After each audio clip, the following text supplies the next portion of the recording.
She thought she was being clever, sneaking around when she believed no one was paying attention. That night, she told her husband she was heading out to meet a few friends. He kissed her goodbye, pretending to believe her, but deep inside he already knew the truth. The signs had been there for weeks: late-night texts, secretive calls, and the sudden way she guarded her phone. Her husband decided he had seen enough of the excuses. Quietly he followed her, his heart pounding with a mix of anger and dread. He parked a short distance away from the lounge where she was supposed to be, catching up with friends. What he saw through the window shattered him. There she was, laughing, leaning close to another man. The kind of laugh she hadn't shared with him in months. They touched hands, their bodies brushing together, oblivious to the world. But the real betrayal came when she suddenly dropped to her knees, her face glowing with mischief, as though she had just crossed a line she couldn't come back from. The husband's chest tightened. For a moment, he couldn't breathe. He stood frozen, watching his wife of 10 years betray him so openly. The woman he had trusted, built a life with, and loved deeply, was giving herself to another man like their vows meant nothing.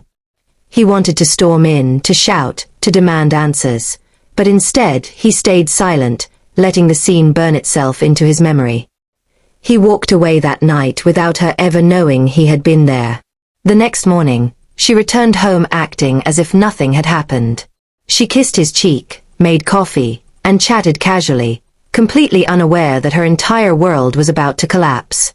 When she reached for her phone, she noticed it wasn't where she left it. Panic flickered across her face as she realized her husband was holding it in his hands. Calmly, without a word, he slid the phone across the table to her. The screen was lit up, playing a video, her own actions from the night before, recorded through the lounge's cameras that her husband had managed to access with the help of a friend. Her eyes went wide, color draining from her face. She stammered, trying to explain, but the words wouldn't come out. Her husband just stared, his silence louder than any scream.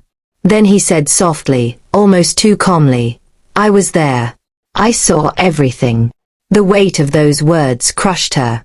She fell apart instantly, begging, crying, swearing it was a mistake, that it didn't mean anything. But the husband had already made his decision.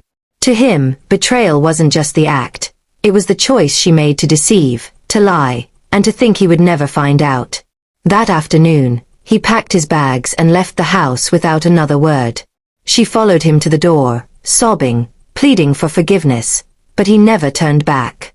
The marriage was over, and she knew it. Weeks later, she heard from mutual friends that he was doing better without her. He had even been seen smiling again, something she hadn't given him in a long time.